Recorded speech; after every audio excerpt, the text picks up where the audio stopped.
جس حسین کا ذکر کر کے رہی ہو، جس کی زیارت کے لیے ترس رہی ہو، میرے بھائی حسین کا سر نیزے پہ قرآن پڑھ رہا ہے۔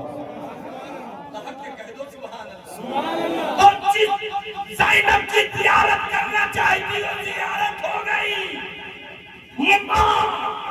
جتنی گفتگو ہوئی ہے حضرت زینب سے ہوئی ہے، بولو سبحان اللہ۔ حضرت زینب بھائی سے اتنی محبت رکھتی تھی، قسم خدا کی جب تک حضرت امام حسین سو نہیں جاتے تھے تب تک زینب جھانکی سے دیکھتی تھی بھیا سوئے ہیں کہ نہیں سوئے ہیں۔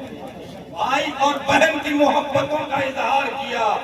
ہاتھ جوڑ کر کے کہتا ہوں دیندار ہو تو سچی محبتیں رکھا کرو، بولو سبحان اللہ۔ گنجے بھریا کے گئی اور مسلمانوں، کربلا میں میرا آقا حسین حالت سجدے میں اپنے سر کو دیا اور سبق دیا کہ یہ بہت بھیانک وقت ہے، لیکن تمہیں ظہر میں جانا ہے، سبحان اللہ، عصر میں جانا ہے، مغرب میں جانا ہے، عشاء میں جانا ہے، فجر میں جانا ہے۔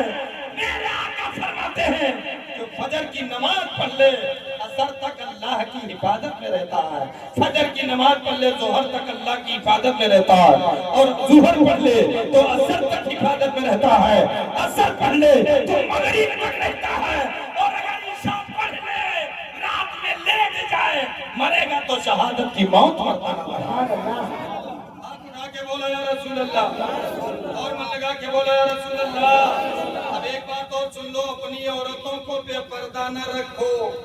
یہ صحن دروازے جتنے ان پر پردے لگاؤ۔ خاتون جنت حضرت علی، میرے نبی نے فرمایا عورتوں کے لیے سب سے عظیم چیز کیا ہے؟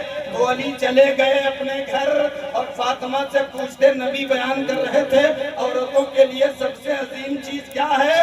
تو فاطمہ نے فرمایا غیر مردوں کی نظروں سے بچا کرے، غیر مردوں کی نظروں سے بچا کرے۔ اس کے لیے سب سے عظیم طریقہ یہی ہے، اپنی بیویوں کو بچاؤ، اپنے مکان کو بچاؤ۔ پیر عبد القادر غوث اعظم فرماتے ہیں جس کے مکان کے صحن دروازے پر پردہ نہیں ہے، اگر جہالت کی نظر جاتی ہے، شرابی کی نظر جاتی ہے، چواری کی نظر آتی ہے، بدماش کی نظر آتی ہے، تو اللہ سارے گھر کی برکتیں دور فرما دیتا ہے، ساری برکتیں دور کر دیتا ہے، گھر میں عذاب ہوتا ہے، مصیبتیں آتی ہیں۔ لہذا ہاتھ جوڑتا ہوں، لہذا میں ہاتھ جوڑ کے منتی کرتا ہوں اپنے گھروں کو پردے سے سجایا کرو۔ سبحان اللہ۔ یہ ہمارے حضور ریاض الدین صاحب قبلہ مدد اللہ النورانی تشریف رکھتے ہیں۔ میں ہاتھ جوڑ کر کے منتی کرتا ہوں شریعت کی پابندی کرو، اپنے بیویوں سے کہہ دو نماز پڑھو، بولو سبحان اللہ۔ یہ نفلی روزہ بہت رکھتی ہے، منگر روزہ، کچھ روزہ، پٹھائی روزہ، نماز تو پڑھتی نہیں ہے۔ آقا فرماتے ہیں جس کی بیوی نماز پڑھتی ہے شوہر کو اللہ عرش اعظم پر مقام عطا کرتا ہے۔ جس کی بیوی نماز پڑھتی ہے اس کے درجات کو کوئی کم نہیں کر سکتا۔ ہاتھ جوڑتا ہوں اپنی بیویوں کو پڑھاؤ، اپنے بچوں کو پڑھاؤ، اور کربلا والوں کا ماحول دیکھو، ان کا صبر دیکھو۔ آخری بات کہنے جا رہا ہوں، بولو سبحان اللہ، اور من لگا کے بولو یا رسول اللہ، اور اپنے ماں باپ کی جانب سے کہہ دو یا حبیب اللہ۔ حضرت زین العابدین ہے، لاسٹ میں یہی بچے تھے، بولو سبحان اللہ، تاکہ سیدوں کا سلسلہ چلتا رہے۔ اللہ اکبر۔